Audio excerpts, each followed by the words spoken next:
கருணாநிதி நினைவு நாணய வெளியீட்டையொட்டி மத்திய அரசுக்கு நன்றி தெரிவித்து தமிழக முதல்வர் மு.க.ஸ்டாலின் கடிதம் எழுதியுள்ளார்.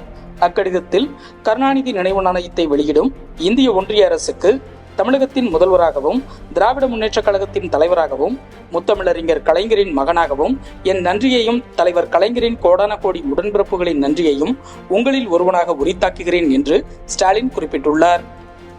ஜம்மு காஷ்மீர் யூனியன் பிரதேசம், ஹரியானா மாநிலத்துக்கான சட்டப்பேரவை தேர்தல் தேதிகளை தலைமை தேர்தல் ஆணையர் ராஜீவ்குமார் அறிவித்தார். அதன்படி ஜம்மு காஷ்மீருக்கு செப்டம்பர் 18, 25 மற்றும் அக்டோபர் 1 என 3 கட்டங்களாகவும், ஹரியானாவுக்கு அக்டோபர் 1ஆம் தேதி ஒரே கட்டமாகவும் சட்டப்பேரவை தேர்தல் நடக்க இருக்கிறது. அக்டோபர் 4ஆம் தேதி வாக்குகள் எண்ணப்படுகின்றன. 70வது தேசிய திரைப்பட விருதுகள் அறிவிக்கப்பட்டுள்ளன.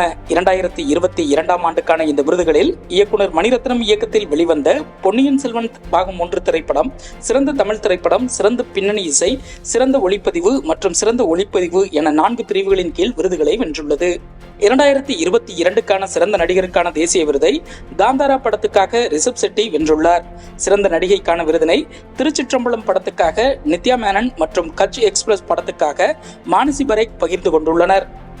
சிறந்த தமிழ் திரைப்படமாக பொன்னியின் செல்வன் பாகம் 1 தேர்வாகியுள்ளது.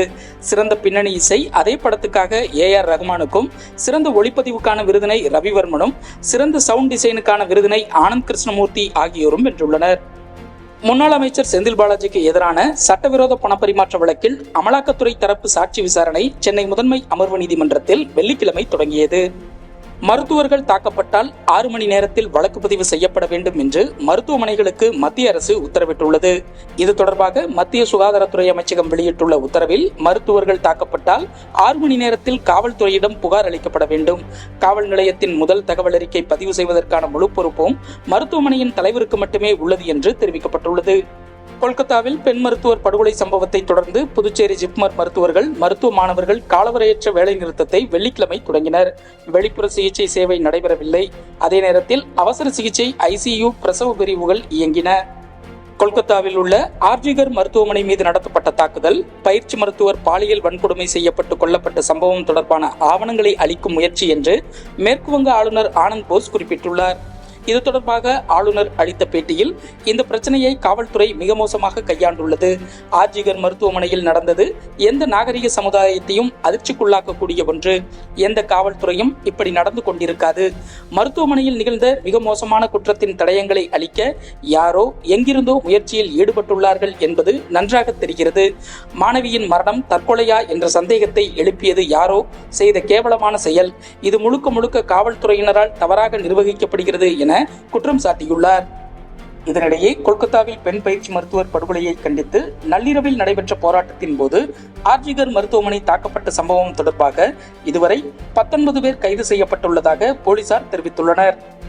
புவி கண்காணிப்புக்கான அதிநவீன EOS-8 உட்பட 2 செயற்கைக்கோள்கள் SSLV D3 ராக்கெட் மூலம் வெள்ளிக்கிழமை காலை சரியாக 9:17 மணி அளவில் திட்டமிட்டபடி வெற்றிகரமாக விண்ணில் செலுத்தப்பட்டது. இதற்காக 6 மணி நேர கவுண்டவுன் அதிகாலை 3 மணி அளவில் தொடங்கிய நிலையில் ராக்கெட் வெற்றிகரமாக விண்ணில் செலுத்தப்பட்டது. EOS-8 செயற்கைக்கோள் வெற்றிகரமாக புவி சுற்றுவட்ட பாதையில் நிலைநிறுத்தப்பட்டது.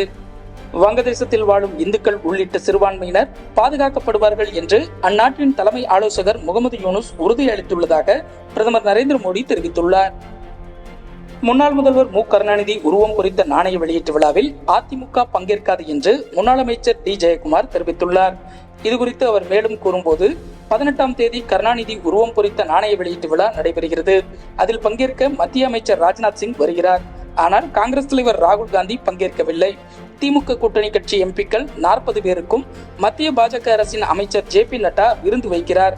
எனவே பாஜகவுக்கும் திமுகவுக்கும் ரகசிய உறவு இருந்து வருகிறது. இதை சிறுபான்மை மக்கள் உணர்ந்துள்ளனர். கருணாநிதி உருவம் குறித்த நாணய வெளியீட்டு விழாவில் அதிமுக பங்கேற்காது என்று அவர் கூறினார்.